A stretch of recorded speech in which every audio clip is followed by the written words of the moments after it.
नमस्कार। कल कल तक हम पहुंच गए थे कि हम वहां पहुंच गए। पहले दिन हम लोगों का जो भी टेस्ट वेस्ट होना था वो सब हो गया, ड्राइविंग टेस्ट भी हो गया।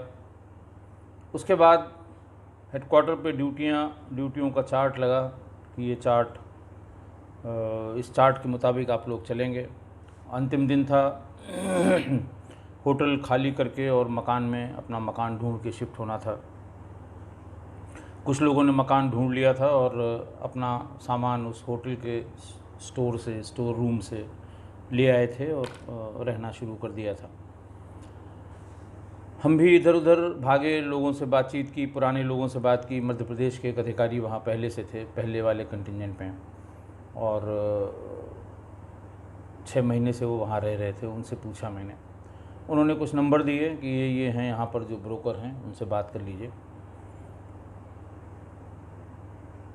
कुछ अच्छा मकान वहाँ पे जो आपको मिलेंगे वो सब वेल फर्निश्ड मिलेंगे, बहुत ही अच्छे मकान, सारा सामान उसमें लगा हुआ, किचन में सारा सामान लगा हुआ, वॉशरूम में सारा सामान लगा हुआ, वॉशिंग मशीन भी, कारपेट, हर रूम में कारपेट होगी आपकी।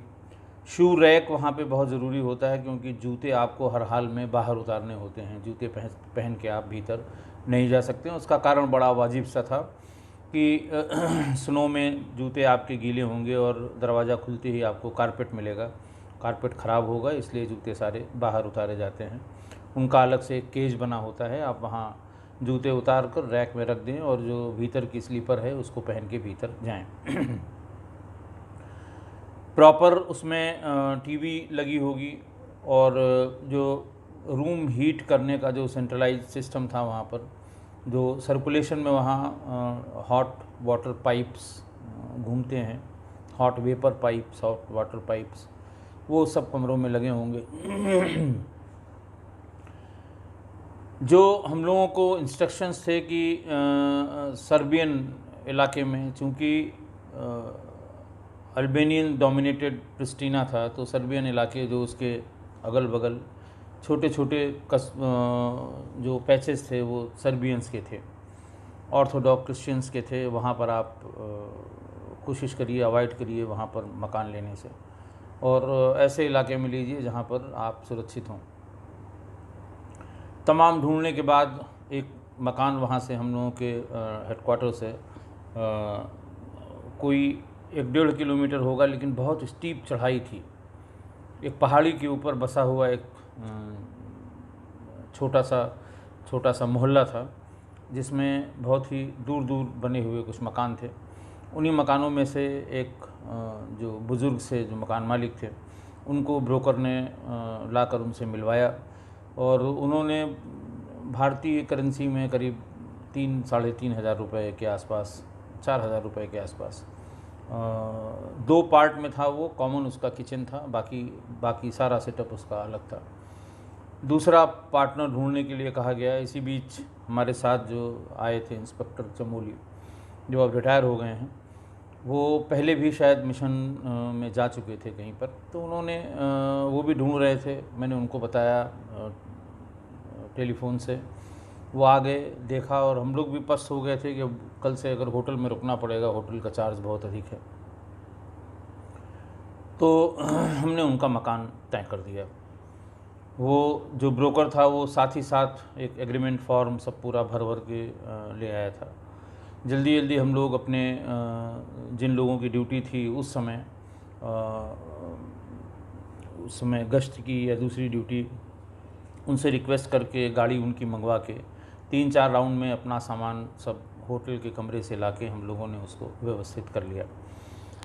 सामान खोलना और उसके बाद सामान को लगाना बड़ा कठिन काम है। ये समझ में आता है कि कैसे पुराने ज़माने में गृहिणियों को क्यों गृहस्थी ज़माने में कैसे क्या क्या झेलना पड़ता रहा होगा।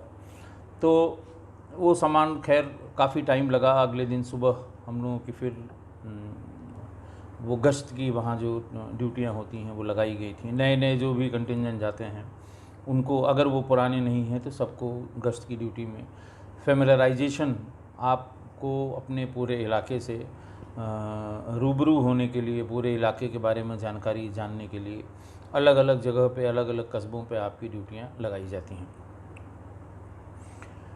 एक गाड़ी में, जो गाड़ी जिसके नाम इशू होगी वो गाड़ी उसी के पास रहेगी, जो उसको इस्तेमाल करेगा उन तीनों चारों में से वो ऑटोमेटिकली, उसका बहुत ही कंप्यूटराइज सिस्टम है, वो उनको पता लगेगा, क्योंकि वो अपने ड्राइविंग के का जो कार्ड होता है उसको स्वैप करेंगे, तभी आप गाड़ी को ड्राइव कर पाएंगे।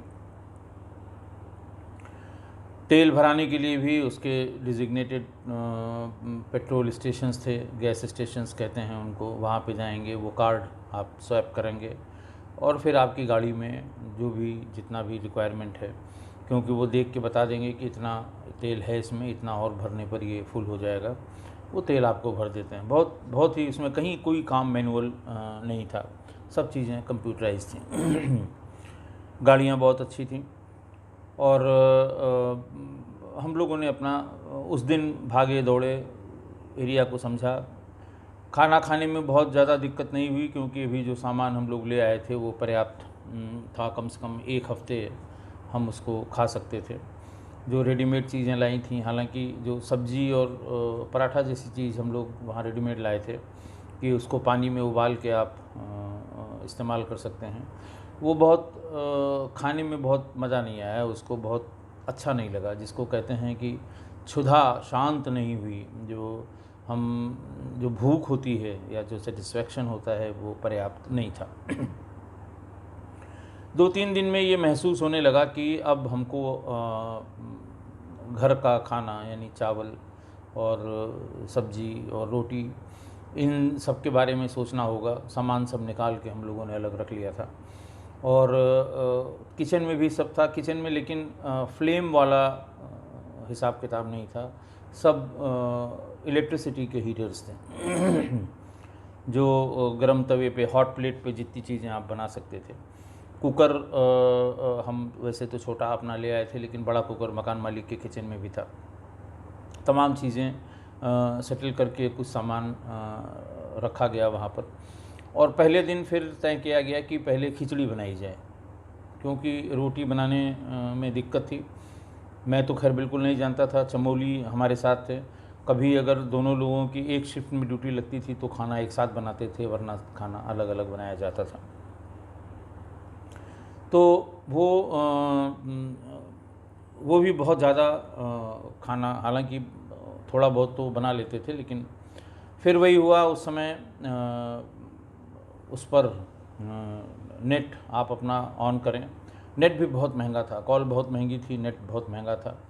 कंप्यूटर पे वेब कैम लगता था, वेब कैमरे से आप घर वालों से बात करके, फिर वही घर वालों से बात करके कैसे होगा और कैसे घी डाला जाएगा, कैसे तेल डाला जाएगा, कैसे उसमें जीरा डाला जाएगा, कैसे उसका तड़का लगाया जाएगा, कैसे छौंका। अब तो खैर एंड्रॉयड फ़ोन आ गया है घर में, जिन्होंने कभी किचन का मुंह नहीं देखा वो भी तमाम तरह की रेसिपी सुनते रहते हैं, महिलाएं हों, लड़कियां हों, कोई भी हो, और कम से कम 100 से ज़्यादा चैनल ऐसे होंगे जो हर तरह के व्यंजन बनाने के लिए आपको बताते हैं। लेकिन उस समय ये सुविधा बिल्कुल नहीं थी, आपको अपने घर वालों पे डिपेंडेंट रहना होता था कि आप कैसे खाना कैसे बनाएंगे, कैसे आप उसको प्रोसेस करेंगे। पहले दिन खिचड़ी बनाई गई, दाल और चावल किस मात्रा में रहेगा ये भी आइडिया नहीं था। फिर दौड़ के, अब समय में करीबन 4-5 घंटे का अंतर था। घर पे कोशिश की गई, लेकिन सब लोग घर पे सोते हुए मिले। खैर अंदाज से ये हुआ कि चावल ज़्यादा होना चाहिए, दाल उसमें थोड़ी कम होनी चाहिए। बहरहाल उसको करके पानी कितना होना चाहिए इसका भी बहुत आइडिया नहीं था। पहले दिन खिचड़ी बनाई गई, लेकिन वो उसकी सीटी का भी था, चमोली को कुछ ध्यान था कि साहब 2-3 सीटी से ज़्यादा हो जाएगी तो वो ख़राब हो जाएगा। लेकिन कुछ ऐसा हुआ कि उसमें जब हम लोगों ने पर्याप्त सीटी के बाद उसको उतारा और भूख बहुत कस के लगी हुई थी, उसको खोला गया, थाली निकाली गई। घी वहाँ, मिल्क प्रोडक्ट की वहाँ कोई कमी नहीं थी। बटर हम लोग ले आए थे कि बटर डाल के और उसको खाएंगे, लेकिन वो उसका काफ़ी हिस्सा नीचे का वो जल गई थी खिचड़ी, लेकिन ऊपर सही सलामत थी। उसको निकाला गया। खैर उस दिन बिल्कुल घर का खाना खा के, कई दिनों से इधर उधर खाते खाते घर का खाना खा के, और बड़ी तृप्ति मिली। फिर कुछ आटा भी हम लोग ले आए थे। फिर ये हुआ कि एक दिन, जिस दिन एक ही शिफ्ट में दोनों लोगों का पड़ता है, उस दिन लौट के आएंगे तो ट्राई किया जाएगा, पूछ भी लेंगे घर पे कैसे कितना करना है, और फिर ज़रूर रोटी सेकी जाएगी। रोटी के लिए मैंने कहा भाई, जब बिना फ्लेम के तो रोटी ये बनती नहीं है, जब तक आप उसको फ्लेम में थोड़ा सा पकाने के बाद फ्लेम के ऊपर जब तक आप नहीं रखेंगे तो वो उसमें भीतर जो वेपर बन जाती है, रोटी का जो फूलना होता है वो कैसे होगा। चमोली ने बताया कि नहीं साहब, है उसका भी एक तरीका है, वो गर्म कपड़े से ऊपर रख के उसको घुमाते हैं तो धीरे धीरे वो पक जाती है। या एक जो तुरंत पहले की सेकी हुई रोटी है उसके ऊपर उसको रख के वो घुमाएंगे तो उसमें वो रोटी जैसा जो वो फूलना होता है उसका वो फूल जाएगी। बहरहाल वो बहुत ज़्यादा मेरी समझ में नहीं आया, क्योंकि बिना फ्लेम के रोटी को रोटी की शक्ल में ले आना, ये मेरे जिसको कहते हैं जहन के बाहर था, मेरी दिमाग के बाहर था कि कैसे होगा ना। मैंने कभी देखा भी नहीं था, कभी इसकी ज़रूरत भी नहीं पड़ी थी। खैर 2-3 दिन में नॉर्मल हुए, लेकिन दिमाग में वही घूम रहा था कि अगर ड्राइविंग लाइसेंस न मिला, ड्राइविंग लाइसेंस न बना तो बड़ी मुश्किल होगी। क्योंकि जैसे ड्यूटी ऑफ हो गई, गाड़ी खड़ी हुई है, जिसको अपना पर्सनल काम है, उसके पास ड्राइविंग कार्ड है, वो अपना बैठा मार्केट में चला गया, उसको जो ले आना हो ले आया। मैं किसी न किसी के भरोसे रहता था। हालांकि जो नीचे हमारे इंस्पेक्टर साहब चमोली रहते थे, बहुत भले आदमी थे, बहुत सज्जन आदमी थे, बहुत स्ट्रिक्ट डिसिप्लिनेरियन था वो। तो कभी भी उसने, आज तक मुझे ध्यान नहीं है कभी उसने मना किया हो हमें कहीं जाना हो, उस पीरियड में जब मेरा ड्राइविंग लाइसेंस नहीं बन पाया था। खैर पहले दिन का खाना खाने का बहुत अच्छा एक्सपीरियंस नहीं था। फिर ये हुआ कि मार्केट का पता कर लिया जाए, सब्जियां कहाँ मिलती हैं, ताज़ा दूध हमें कहाँ मिलेगा, और बाकी मिल्क प्रोडक्ट्स खाने में और क्या क्या मिलता है। इसी बीच वहाँ जो हम लोगों के साथ नए लोग आए थे, कुछ अमेरिकन्स थे, कुछ अफ्रीकन थे, जॉर्डेनियन बहुत अच्छे पुलिस अफसर थे, बड़ा अच्छे स्वभाव वाले जॉर्डेनियन पुलिस अफसर थे, फिलिपिनो थे। तो जब आप अपनी ड्यूटी ख़त्म करके जाएं तो उन लोगों की आदत थी, वो आप मार्केट में ही बाहर रेस्टोरेंट के बाहर बैठ जाते थे, वहीं अपना 2-2 घंटे में एक कॉफ़ी पीते हुए समय काटा करते थे। उस ज़माने में मोबाइल फ़ोन के व्हाट्सएप और फेसबुक ये सब कुछ नहीं थे समय काटने के साधन। तो आपको बैठना ही था वहाँ, अगल बगल आप देखते रहिए, या गाड़ी लेके 10 किलोमीटर बाहर की तरफ निकल जाइए। नेचुरल ब्यूटी बहुत ज़्यादा थी, चारों तरफ पहाड़, चारों तरफ बर्फ़।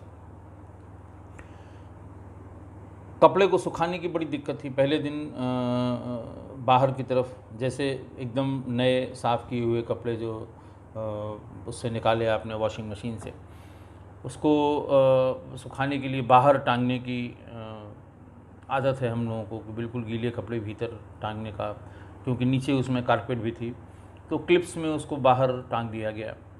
शाम को जब हम लोग लौट के आए तो देखा कि वो जो कपड़ों के नीचे से जो पानी बूंद बूंद करके नीचे गिरता है, वो सब भी बर्फ़ की तरह जम गया, और सुई जैसे आकार की तमाम फ़ोटोग्राफ्स उस समय के हैं हमारे पास। जो कपड़ों में से जो पानी गिर रहा था वो गिरते समय ही बर्फ़ हो गया, और कुछ की लंबाई 3 इंच, कुछ की 4 इंच, ऐसे बर्फ़ के छोटे छोटे कटीले स्ट्रक्चर बन गए जो पानी उसमें से टपक रहा था।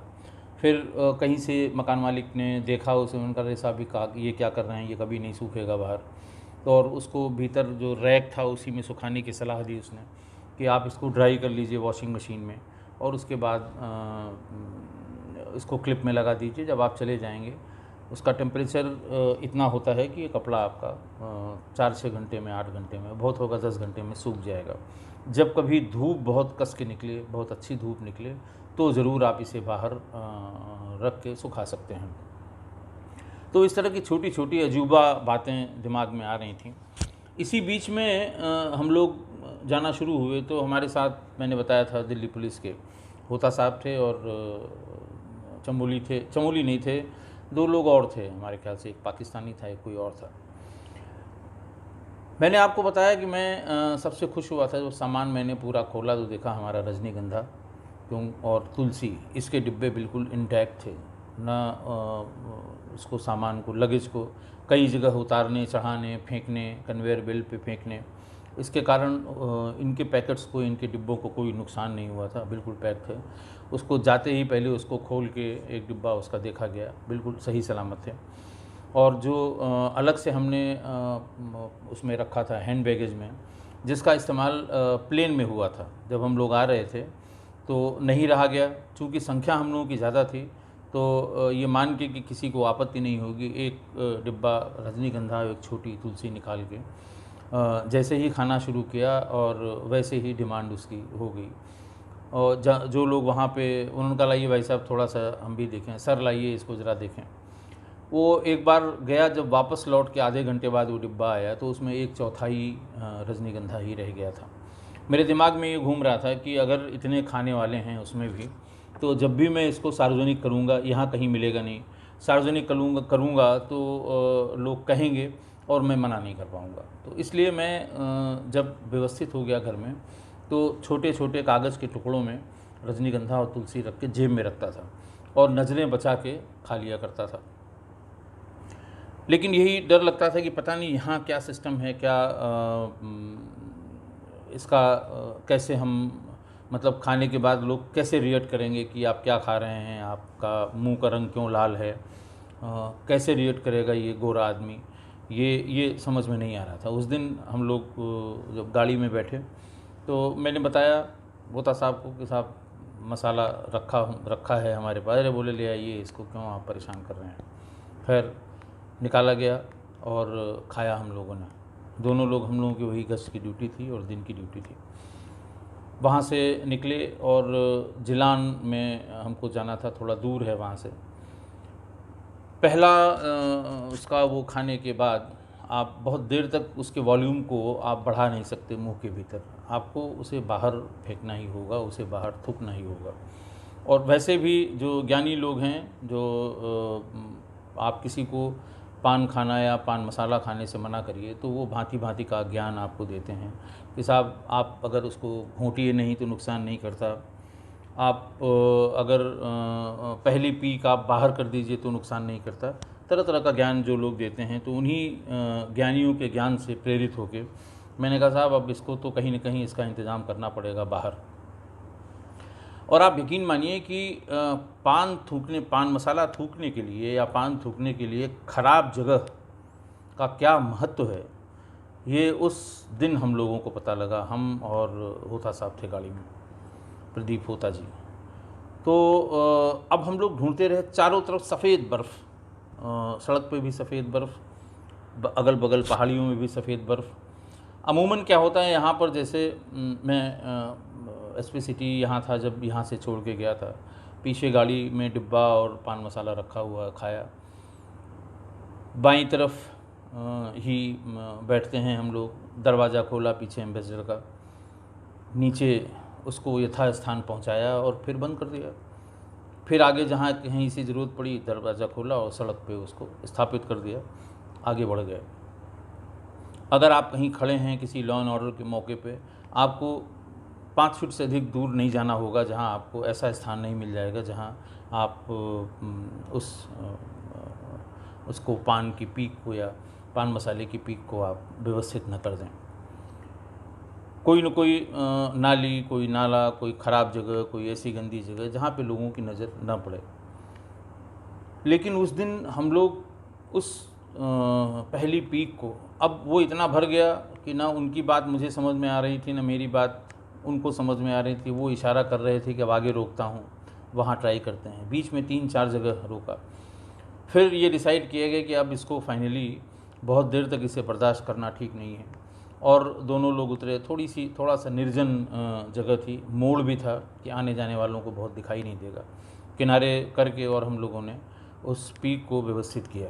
लेकिन सफ़ेद बर्फ़ के ऊपर वो बिल्कुल सुर्ख लाल जो पीक थी, वो ऐसा लग रहा था कि आने जाने वाले किसी भी आदमी का ध्यान आकर्षित कर सकती है और फिर इसमें अर्थ का अनर्थ हो सकता है।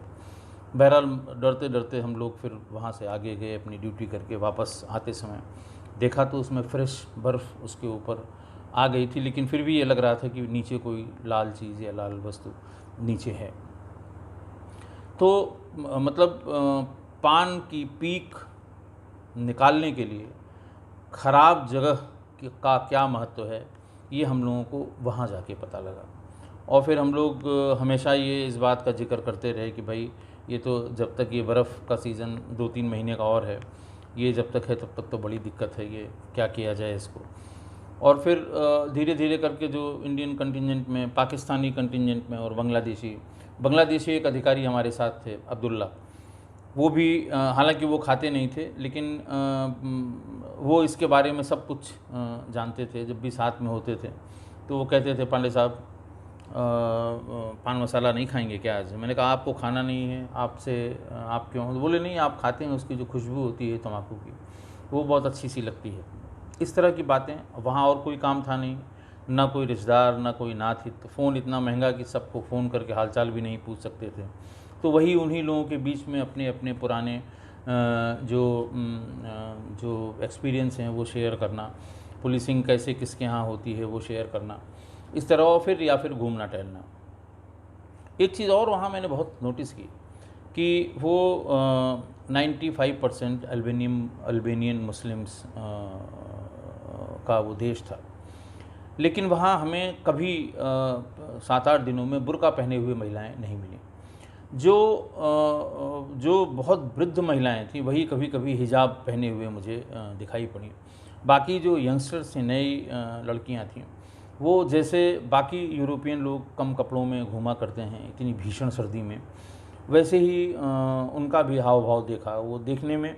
क्योंकि ऐसा यहाँ संभव नहीं है, मैं जहाँ जहाँ रहा हूँ, कि कोई लड़की इस तरह से सार्वजनिक रूप से सड़कों पे चले, बाज़ार में जाए, और वहाँ सारी की सारी ऐसी ही है। सर दूसरा, लड़कियों की या महिलाओं की वहाँ एज का पता नहीं कर सकते आपकी ये किस एज की है। स्किन एक तरह की सफ़ेद, और जो बॉडी स्ट्रक्चर में बहुत ज़्यादा चेंज नहीं, जब तक कि वो झुर्रियाँ ना पड़ जाएं और फिर ये आपको अंदाज़ा न लगे कि ये 60-70 वर्ष की महिला है।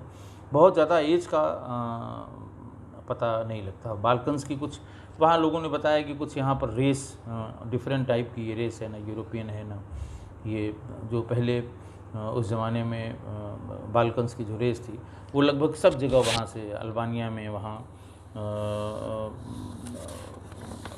बोस्निया हर्जेगोविना में, और रोमानिया में, बुल्गारिया में, क्रोएशिया में, मैसेडोनिया में, इन सब जगह कुछ ऐसा ही है जिसमें ये थोड़ा सा मुश्किल हो जाता है। पुरुषों में तो समझ में आता है वो। एक तो ये कि पुरुष जो वहाँ मस्जिदों में नमाज़ पढ़ने जाते थे उनमें यंगस्टर्स बिल्कुल नहीं जाते थे। जुमे की नमाज़ वहाँ भी होती थी, ड्यूटियाँ लगती थी, हम लोग जाते थे, लेकिन उसमें यंगस्टर्स नहीं जाते थे। उस नमाज में सिर्फ बुज़ुर्ग, कोई घर का जो सबसे बुज़ुर्ग होगा, हमारे ख्याल से 65-70 से के आसपास होंगे, वो जाते थे, अपनी जो गोल टोपी लगाते हैं वो लगा के वहाँ जाते थे और नमाज़ पढ़ के चले आते थे। अदरवाइज़ सड़क पे किसी की बॉडी लैंग्वेज से ये पता करना मुश्किल होता था कि ये किस रिलीजन के होंगे। सर्बियंस का भी यही था, सर्बियंस का भी बिल्कुल पता नहीं लगता था कि ये सर्बियंस हैं। अगर आप उनके क्रॉस जो गले में रखते हैं, अगर वो आप न देखें तो आपको ये नहीं पता लगेगा कि ये सर्ब हैं, या हालांकि इनके लैंग्वेज में डिफरेंस था। सर्बियंस जो बोलते थे वो उनकी थोड़ी सी डिफरेंट लैंग्वेज थी, और अल्बेनियंस जो बोलते थे उनकी भी थोड़ी सी डिफरेंस थी उनकी। वहाँ ये भी हम लोगों को जो शुरू में ओरिएंटेशन कोर्स कराया गया था वो बताया गया था कि आप यहाँ के लोग चूँकि बहुत वेल ऑफ नहीं हैं, और आप इनसे बहुत दूर, बहुत सावधान रहिएगा, क्योंकि एक बार अगर इन्होंने आपके ऊपर कोई हैरेसमेंट का आरोप लगाया किसी भी महिला ने, स्थानीय महिला ने, तो फिर आपके कपड़े उतर जाएंगे। इतना हर्जाना इसका आपको कोर्ट में देना पड़ेगा कि आप जितना यहाँ यूएन आपको पे करती है वो तो देना ही पड़ेगा, घर से भी आपको मंगाना पड़ेगा। इस तरह की बातें ओरिएंटेशन के दरमियान बताई गई थी। कि बल्कि ये भी बताया गया कि आप किसी से झगड़ा नहीं करेंगे, किसी से लड़ाई नहीं करेंगे, किसी तरह का अल्ट्रेशन नहीं करेंगे। आप अगर गाड़ी से जा रहे हैं और किसी की गाड़ी टच हो जाती है आपकी गाड़ी से, तो वो वहीं बीच सड़क पर गाड़ी खड़ी कर देगा, हल्ला करेगा। उसको पता है कि ये मिशन पर यहाँ आए हुए हैं और इनको इतना पैसा पर मंथ मिलता है, वो उसी हिसाब से बार्गेन करना शुरू करेगा। तो इसलिए पूरी सावधानी रखिए और स्थानीय लोगों से बहुत ज़्यादा मिक्स होने की या मिलने की कोशिश न की जाए।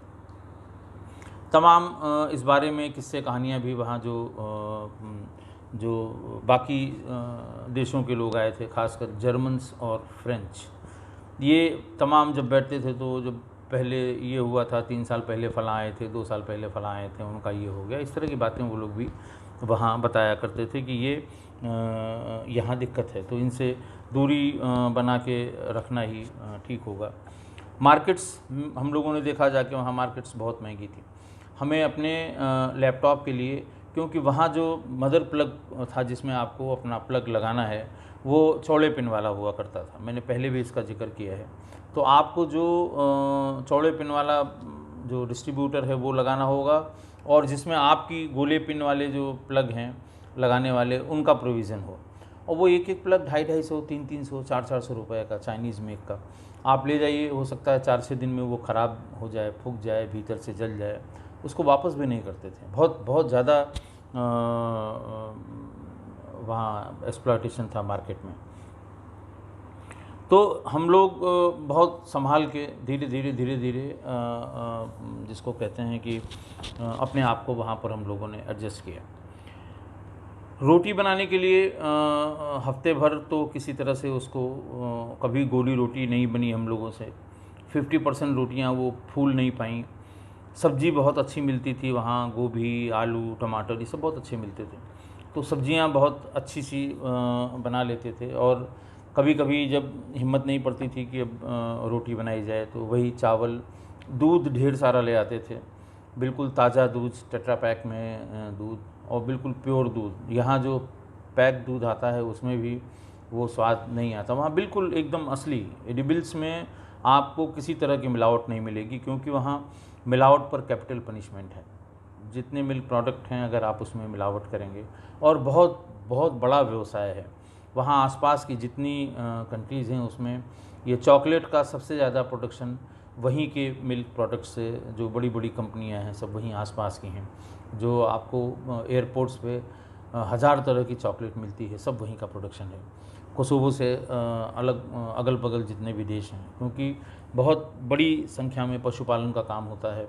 दूध और दूध के प्रोडक्ट वहाँ पर बहुत हाई क्वालिटी के मिलते हैं। तो फिर भी कभी कभी मन करता था कि अब रोटी बनाई जाए। टेढ़ी मेढ़ी जो भी बनती थी, भूख लगती थी, खाना है तो सब्जी से रोटी खा ली। दाल धीरे धीरे जलना कम हो गई, उसको भी कोशिश की गई। लेकिन मैंने कहा कि आखिर जब इतने दिन यहाँ रहना है तो रोटी बनाना सीखना ही होगा। फिर एक दिन चमोली से कहा कि मैं आज की रोटियाँ मैं सब बनाऊँगा, और कोशिश की, 1 2 3 4 बनी, कोई गोली तरह से बिल्कुल नहीं बनी। फिर कुछ उसने बताया, फिर 2-3 दिन मैंने डिस्कस किया। एक दिन इस पे लैपटॉप में वेब कैमरे से वहाँ जब बात की तो वहाँ जानने की कोशिश की कि आखिर, तो ये पता लगा कि आप जब उसको बेलने को चौके के ऊपर चलाएं तो एक तरफ का हाथ जो है वो थोड़ा सा दबाएं और दूसरे तरफ का थोड़ा हल्का करें, तो राउंड शेप में वो फैलती जाएगी और तब गोली होगी। तो ये जो फिजिक्स का कह लें जो तो प्रिंसिपल है कि एक तरफ से आप दबा के एक तरफ से थोड़ा हल्का करेंगे तो वो जिधर वो ज़्यादा स्पेस लेगा दूसरी तरफ कम स्पेस लेगा, और धीरे धीरे वो गोलाई में आ जाएगा। कोशिश करते करते फिर करीब 20 दिन में 25 दिन में हम लोगों ने उनको रोटियों की गोलाई को अटेंड कर लिया, और फिर उसे एक रोटी के ऊपर दूसरी रोटी लगा के उसका जो शेप होता है, जो फूल जाती है, जो वेपर भीतर आ जाता है, उसको भी कोशिश की हम उसे।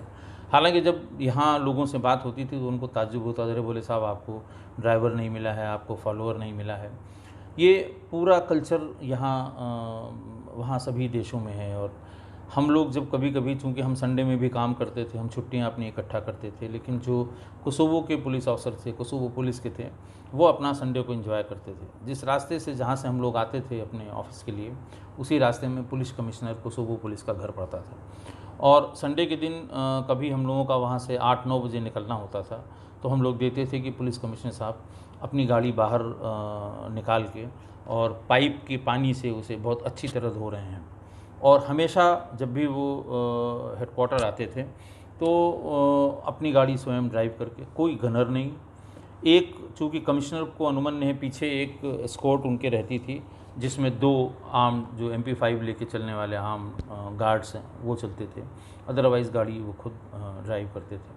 वहाँ भी ऑफिस में भी कोई चाय पिलाने के लिए आपको किसी तरह का कोई, जो हमारे यहाँ क्लासिफाइड है क्लास 4, क्लास 5, कि साहब क्लास 4 का कर्मचारी कहाँ है, यहाँ नहीं है, चाय बना के ले आए, ऐसा कोई कंसेप्ट पूरे UN के उस दफ्तर में नहीं था।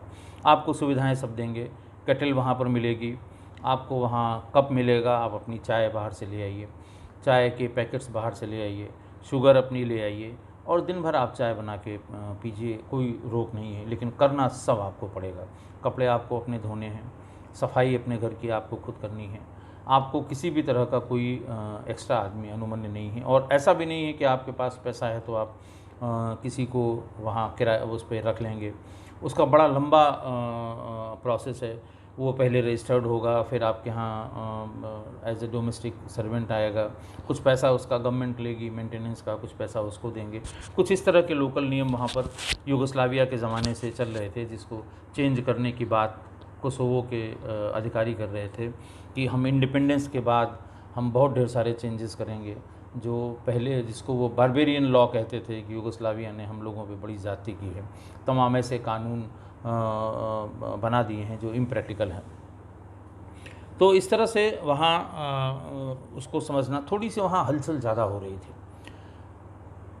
अल्बेनियंस इस बात के लिए प्रेस कर रहे थे कि हमारा इंडिपेंडेंस डे डिक्लेयर किया जाए, मतलब हम अब एक तिथि घोषित की जाए जिसमें हम अपने आप को, जो हमारा स्वतंत्रता दिवस हो, ताकि हम अपने असेंबली में अपना कॉन्स्टिट्यूशन अडॉप्ट कर सकें। इसको लेके कशमकश थी, हर दिन हम लोगों को भेजा जाए। और सर्बियंस इसका विरोध करते थे। ये माना जाता था कि सर्बियंस चाहते थे कोई ऐसा डिस्टर्बेंस हो जाए कि इनका ये जो इंडिपेंडेंस डे के बारे में ये सोच रहे हैं, ये साल 6 महीने के लिए टल जाए। और शायद 99 से लेके और 2007 तक ये हमेशा इन लोगों ने कोशिश की और हमेशा ये टलता रहा। लेकिन इस बार जो इंग्लिश वर्ज़न उनके अखबारों का या न्यूज़ चैनल्स का आता था, उससे ये लगता था कि इस बार इन्होंने कमर कसी है कि हम चाहे जो हो जाए अब की बार अपना इंडिपेंडेंस डे डिक्लेयर करेंगे। मतलब किस दिन हम इंडिपेंडेंट होंगे, हम पहले से डिक्लेयर करके उस दिन अपने आज़ादी का जश्न हम मनाएंगे, और कैसे कैसे मनाएंगे इसकी तमाम तैयारियां हो रही थीं। और इसीलिए UN की सतर्कता बहुत ज़्यादा थी। हालांकि हम लोगों को वो जो कोर पार्ट होता है उसका इंटेलिजेंस का, कि कैसे इंटेलिजेंस क्या कहाँ हो रहा है, ये सारे डिपार्टमेंट अमेरिकन्स ने अपने पास रखे थे। हम लोगों को जनरल लॉ एंड ऑर्डर, और आप कोसोवो के जो ऑफिसर्स हैं, पुलिस के ऑफिसर्स हैं, उनको आप कैसे उनको काम करना अंडर UN अम्ब्रेला कैसे सिखाएंगे, कि वो मानवाधिकार का पालन कैसे करेंगे, केस का रजिस्ट्रेशन कैसे करेंगे, इन्वेस्टिगेशन कैसे करेंगे, जुडिशियल सिस्टम जो उन्होंने प्रपोज़ किया था कैसा उनका होगा, उसके तहत थोड़ा थोड़ा उन्होंने काम भी करना शुरू किया था, कैसे प्रोसिक्यूट करेंगे, इस तरह की बातें। फोर्स को, पुलिस फोर्स को तमाम तरह के इक्विपमेंट दिलाए जाने की कवायद वहाँ चल रही थी। बराबर मीटिंग में हम लोगों को पार्टिसिपेट करने के लिए कहा जाता था। और फिर धीरे धीरे एक डेट आ गई 18 फरवरी 2008 की 17 फरवरी 2008 की।